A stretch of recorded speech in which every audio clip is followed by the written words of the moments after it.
श्री स्वामी समर्थ। नमस्कार, मी मंगल तुम्हा सर्वांचं नवीन एका व्हिडिओमध्ये अगदी मनापासून खूप खूप स्वागत करते।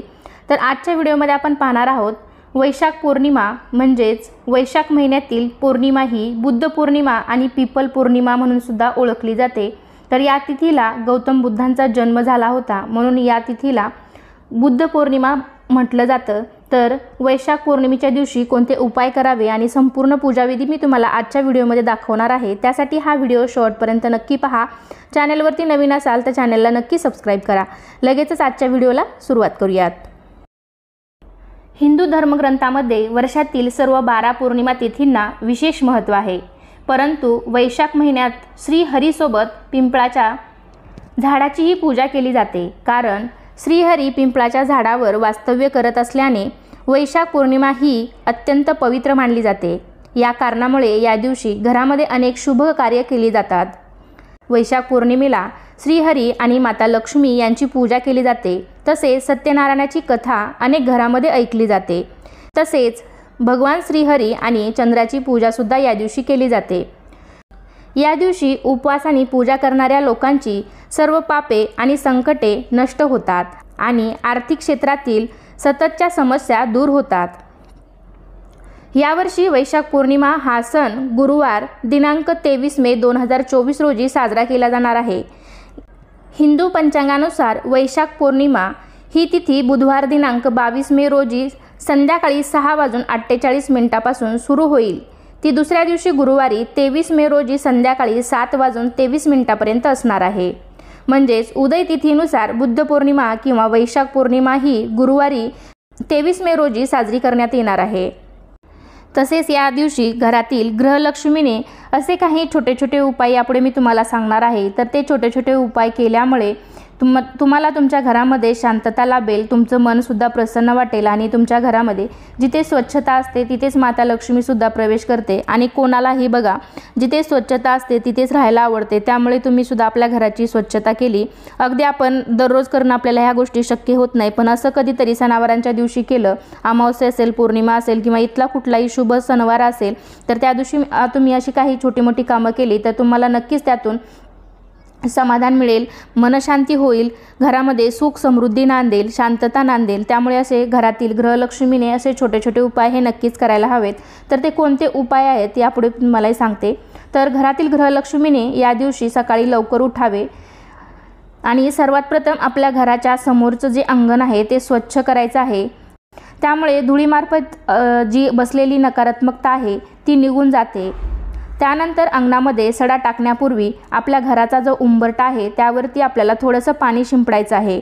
असं केल्याने तुमच्या घरात उंबऱ्याबाहेर बसलेले तुमचे पितृ पाणी पिऊन तृप्त होतात आणि त्यानंतर तुम्ही तुमच्या अंगणामध्ये सगळीकडे पाणी टाकू शकता। वास्तू उत्तम असावी, शांत असावी, प्रसन्न असावी असं आपल्या सर्वांनाच वाटत असतं। तर त्यासाठी या दिवशी असे काही छोटे छोटे उपाय करतोय जेणेकरून आपल्याला आपल्या घरामध्ये सुख समाधान, आपल्या घराची भरभराट होईल। तर अंगणामध्ये सडा टाकून झाल्यानंतर आपल्याला दारामध्ये छानशी रांगोळी काढायची आहे। आपण आपल्या सणासुदीच्या दिवशी रांगोळी काढतच असतो, तर दररोज सुद्धा आपण छोटीशी का होईना रांगोळी काढली पाहिजे। त्यानंतर या दिवशी आपण आपल्या घराची साफसफाई करून घ्यायची आहे। जे काही जाळजळमट असेल ते सुद्धा तुम्ही काढू शकता। त्यानंतर पाण्यामध्ये थोडीशी हळद टाकून हळदीयुक्त पाण्याने आपल्या घराचा मुख्य दरवाजा आहे तो साफ करायचा आहे, कारण आपल्या घराचा मुख्य भाग म्हणजे आपल्या घराचा मुख्य दरवाजा हा नेहमी स्वच्छ असावा। त्यामुळे आपल्याला या दिवशी मागून पुढून आपला दरवाजा आहे तो एकदम स्वच्छ करून साफ करून घ्यायचा आहे। या दिवशी मागून पुढून दरवाजा हा साफ करून घ्यायचा आहे। जर मुख्य प्रवेशद्वार स्वच्छ असेल तर माता लक्ष्मी आकर्षित होते। त्यानंतर त्याच हळदीयुक्त पाण्याने आपण आपल्या घराची फरशी सुद्धा साफ करून घ्यायची आहे। फरशी पुसताना पाण्यामध्ये थोडीशी हळद टाकली तर आपल्या घरामध्ये जी काही नकारात्मकता आहे, आपल्या घरातील जी काही नकारात्मकता आहे ती निघून जाते। त्यामुळे तुम्ही पाण्यामध्ये फरशी पुसताना थोडंसं खडे मीठ किंवा हळद टाकून नक्कीच फरशी पुसायची आहे। तर असे काही छोटे छोटे उपाय करून आपण आपल्या घरातील नकारात्मकता घालवू शकतो, आपल्या घरातील माणसामध्ये प्रेम निर्माण करू शकतो। तसेच घरामध्ये सकारात्मक ऊर्जेचा संचार जास्त होतो, त्यामुळे घरामध्ये सारखे वादविवाद होत नाहीत। त्यामुळे असे काही छोटे छोटे उपाय करणे खूप फायदेशीर ठरतं। तर या दिवशी तुम्ही अशा प्रकारे अंघोळीपूर्वी नित्यकामी करू शकता। त्यानंतर आपल्याला या दिवशी आपली आंघोळ वगैरे झाल्यानंतर आपल्या नित्य देवाची पूजा करायची आहे। 23 तारखेला गुरुवारी गुरुवारसुद्धा आहे आणि या दिवशी पौर्णिमासुद्धा आहे। तर या दिवशी तुम्ही पौर्णिमा तिथी ही माता लक्ष्मीला अत्यंत प्रिय आहे आणि अखंड लक्ष्मी प्राप्तीसाठी तुम्ही काही उपायसुद्धा या दिवशी करू शकता। तर ही पूजाविधी तुम्हाला या दिवशी सकाळी करायची आहे। आपली सकाळी लवकर उठून नित्यकामे आटपून आपल्या देवघरातली देवपूजा करून तुम्हाला ही पूजा तुम्ही देवघरातसुद्धा मांडू शकता किंवा मग तुम्ही एका चौरंगावरती सुद्धा ही पूजा वेगळी मांडू शकता। तर मी ते एका चौरंगावरती लाल कपडा अंथरून घेतलेला आहे आणि त्यावरती माझ्याकडे माता लक्ष्मीचा आणि भगवान विष्णूंचा असा एक फोटो आहे। वेगवेगळे 2 फोटो आहेत, तुमच्याकडे एकत्र असेल तरी सुद्धा तुम्ही तो ठेवला चालेल। तर मी असे तो अक्षदा ठेवून घेतलेला आहे। त्यानंतर दिवा प्रज्वलित करून घेतलेला आहे। दिव्याची सुद्धा हळदी कुंकू फुलं अक्षदा वाहून पूजा केलेली आहे।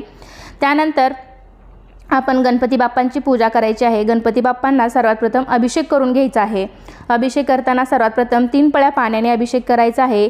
वक्रतुंड महाकाय सूर्यकोटी समप्रभ निर्विघ्नं कुरु देव सर्व कार्येषु सर्वदा किंवा ओम गणेशाय नमः ओम गणेशाय नमः असं म्हणत तुम्ही 3 पळ्या पाण्याने 3 पळ्या पंचामृताने आणि 3 पळ्या परत पाण्याने अभिषेक करून पूर्ण करायचा आहे। त्यानंतर तुमच्याकडे विड्याची पानं असतील तर ती ठेवून गणपती बाप्पांची स्थापना करून घ्यायची आहे। वैशाख पौर्णिमेची किंवा बुद्ध पौर्णिमेची माहिती सांगतच पुढची पूजाविधी तुम्हाला दाखवते। तर तुमच्याकडे या दिवशी तुमच्या देवघरामध्ये ज्या काही लक्ष्मीकारक वस्तू असतील तर त्या तुम्ही इथे सुद्धा पूजेमध्ये मांडायच्या आहे। जसं की श्रीयंत्र असेल, कमळगट्ट्याची माळ असेल, गजयंत्र लक्ष्मी असेल, तसेच कवड्या असतील, शंख असेल, ह्या सर्व सुद्धा तुम्ही पूजेमध्ये मांडायच्या आहेत। सर्वांची हळदी कुंकू फुलं अक्षदा वाहून पूजा करायची आहे। सर्वांना धूप दीप दाखवायचा आहे आणि मग शेवटी आपल्याला आरती करायची आहे। तर माझ्याकडे इथे कवड्या आहेत, तर कवड्यांवरती मी इथे अभिषेक करून घेणार आहे आणि पुढची पूजाविधी तुम्ही पुढे पहा। मी वैशाख पौर्णिमेची माहिती तुम्हाला यापुढे सांगते। तसेच तुम्हाला तुमच्या देवघरामध्ये एखादी वस्तू घ्यायची असेल, देवाची मूर्ती खरेदी करायची असेल तर या तुम्ही पौर्णिमेच्या मुहूर्तावर सुद्धा नक्की खरेदी करू शकता। तुम्ही श्रीयंत्र किंवा स्वामी समर्थांची मूर्ती असेल, चांदीचा शिक्का असेल, शंख असेल, गजांत लक्ष्मी असेल, अशा कोणत्याही वस्तू तुम्ही या दिवशी खरेदी करू शकता आणि त्यांची प्राणप्रतिष्ठा किंवा त्यांची स्थापना सुद्धा तुम्ही तुमच्या देवघरामध्ये करू शकता। त्याचबरोबर देवपूजा झाल्यानंतर आपण आपल्या घरामध्ये धूप दीप लावायचा आहे, त्यामुळे घरातील वातावरण प्रसन्न होते। घंटानाद करायचा आहे। घंटानाद केल्यामुळे घरामध्ये जी काही नकारात्मकता आहे ती निघून जाते। तर असे काही छोटे छोटे उपाय केल्यामुळे आपल्या घरामध्ये बरकत निर्माण होते। जर या दिवशी गृहलक्ष्मीने असे उपाय केले तर घरातील नकारात्मक ऊर्जा निघून जाते, सकारात्मक ऊर्जेचा संचार होतो, त्यामुळे घरातील वातावरण अतिशय पवित्र होते। वैशाख पौर्णिमेला धार्मिक दृष्टिकोनातून विशेष महत्त्व आहे। अनेक ठिकाणी वैशाख पौर्णिमेला यमपौर्णिमा या नावानेही पूजन केले जाते।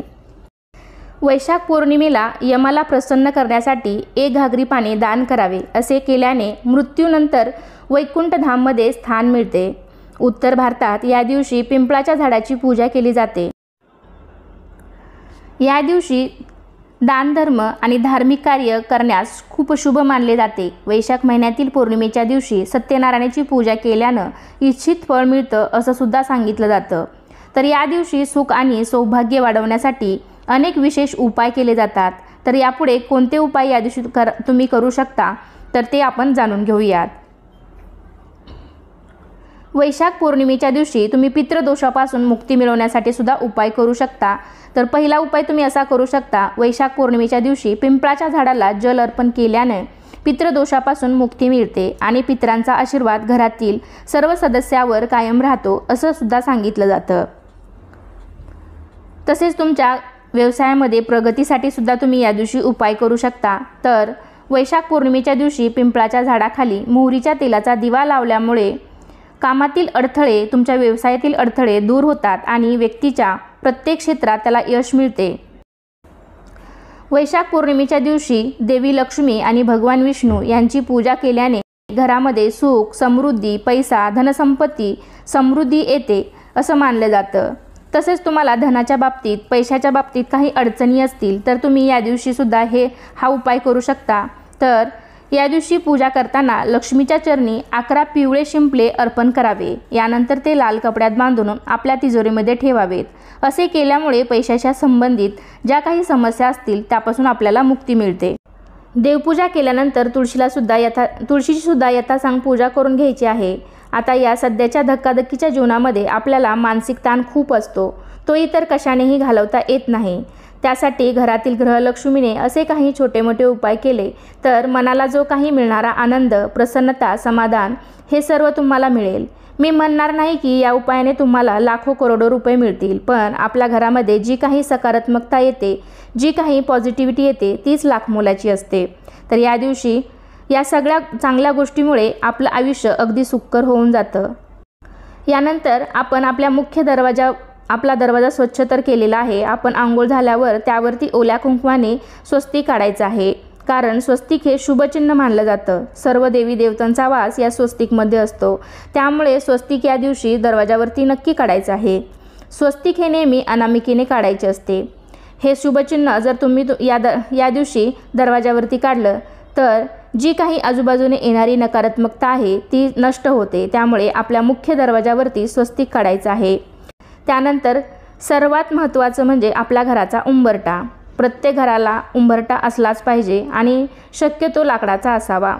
या दिवशी तुम्हाला उंबरठ्यावर हळदीचे लेपन करायचे आहे। उंबरठ्यावरती हळदीचे लेपन करणं सुद्धा खूप शुभ मानलं जातं। तुम्ही आठवड्यातून एकदा म्हणजेच गुरुवार, शुक्रवार अशा चांगल्या दिवशी किंवा पौर्णिमा, अमावस्या कोणतेही लक्ष्मीपूजन असेल किंवा गुढीपाडवा असेल किंवा इतर कुठलेही लक्ष्मीपूजन असेल तर तुम्ही या दिवशी उंबरठ्यावरती हळदीचे लेपन हे जरूर करायचे आहे। असे केल्याने बाहेरून येणारी जी नकारात्मकता आहे ती बाहेरच राहते, घरामध्ये येत नाही। त्याचबरोबर हळदीचे लेपन केल्यामुळे घरामध्ये सुख, शांती, समृद्धी नांदते।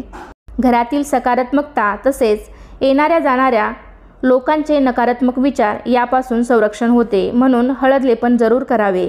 त्याचबरोबर या दिवशी उंबरठ्यावरती स्वस्तिक आणि लक्ष्मीची पावले सुद्धा जरूर काढायची आहेत आणि उंबरठ्याची पूजा करायची आहे। तसेच तुम्ही या दिवशी पौर्णिमा, अमावस्या किंवा इतर कुठलीही शुभतिथी असेल तर त्या दिवशी आपल्या मुख्य प्रवेशद्वारावरती झेंडूच्या फुलांचा आणि आंब्यांच्या पानांचा समावेश असलेले तोरण नक्कीच लावायचे आहे। असे तोरण लावल्याने माता लक्ष्मी आपल्या घराकडे आकर्षित होते असे मानले जाते, म्हणून या शुभ दिवशी तुम्ही सुद्धा तुमच्या दाराला नक्की असं तोरण लावा। भगवान विष्णूंच्या उपासनेशिवाय पौर्णिमेचे व्रत आणि उपासना अपूर्ण आहे। या दिवशी सत्यनारायणाची पूजा करणे खूप शुभ मानले जाते। ओम नमो भगवते वासुदेवाय नमः या मंत्राचा जप केल्यामुळे सर्व पापे नष्ट होतात अशी मान्यता आहे। वैशाख पौर्णिमेला चंद्र 16 कलांनी भरलेला असतो असं म्हणतात, त्यामुळे पौर्णिमेच्या दिवशी रात्री चंद्रोदयाच्या वेळी चंद्राची पूजा केल्याने चंद्रदोष दूर होतात अशी मान्यता आहे। याशिवाय चंद्रप्रकाशात राहिल्याने तणाव आणि डोळ्यांचे सर्व आजार दूर होतात। त्यामुळे या दिवशी संध्याकाळी तुम्हाला चंद्राची सुद्धा पूजा करायची आहे। चंद्राला एका तांब्याच्या कलशामध्ये पूर्ण पाणी घ्यायचं आहे आणि त्यामध्ये थोडंसं दूध टाकून तुम्ही चंद्राला या दिवशी अर्घ्य द्यायचा आहे। चंद्राची सुद्धा पूजा करायची आहे, त्यामुळे तुमच्या कुंडलीतील चंद्रदोष सुद्धा नाहीसा होतो। आतापर्यंत जे काही मी उपाय सांगितले, जेवढे तुम्हाला जमेल तेवढे तुम्ही नक्की करा, कारण याचा आपल्याला फायदाच होणार आहे। हे उपाय खरं तर आपण आपल्या घरासाठी, सुखी संसारासाठी, मुलाबाळांसाठी करत असतो। या उपायाने आपल्याला आनंदच मिळतो, खूप छान प्रसन्न वाटतं। तर करून बघा, हे साधे सोपे उपाय आहेत। तर अशा प्रकारे तुम्हाला आजच्या व्हिडिओमध्ये मी तुम्हाला बरीच माहिती, बरेच उपाय सांगण्याचा प्रयत्न केला आहे। जेवढे तुम्हाला शक्य होतील तेवढे तुम्ही नक्की करा। तर आजचा हा व्हिडिओ तुम्हाला कसा वाटला नक्कीच मला कमेंटद्वारे सांगा आणि तुमचे अजूनही काही प्रश्न असतील तर मला कमेंटद्वारे नक्की विचारू शकता। हा व्हिडिओ आवडला असेल तर व्हिडिओला एक लाईक करा, तुमच्या फ्रेंड फॅमिलीमध्ये शेअर करायला विसरू नका आणि चॅनलवरती नवीन असाल, हा व्हिडिओ तुम्ही पहिल्यांदाच पाहत असाल तर सबस्क्राईब करायला विसरू नका। नक्की आपल्या चॅनलला सबस्क्राईब करा, जेणेकरून असे सणावारांशी रिलेटेड, सणावारांच्या माहितीचे, पूजाविधीचे व्हिडिओ तुम्हाला आपल्या चॅनलवरती पाहता येतील। चला तर पुन्हा भेटूया अशाच एका छानशा आणि माहितीपूर्ण व्हिडिओमध्ये। तोपर्यंत धन्यवाद। श्री स्वामी समर्थ।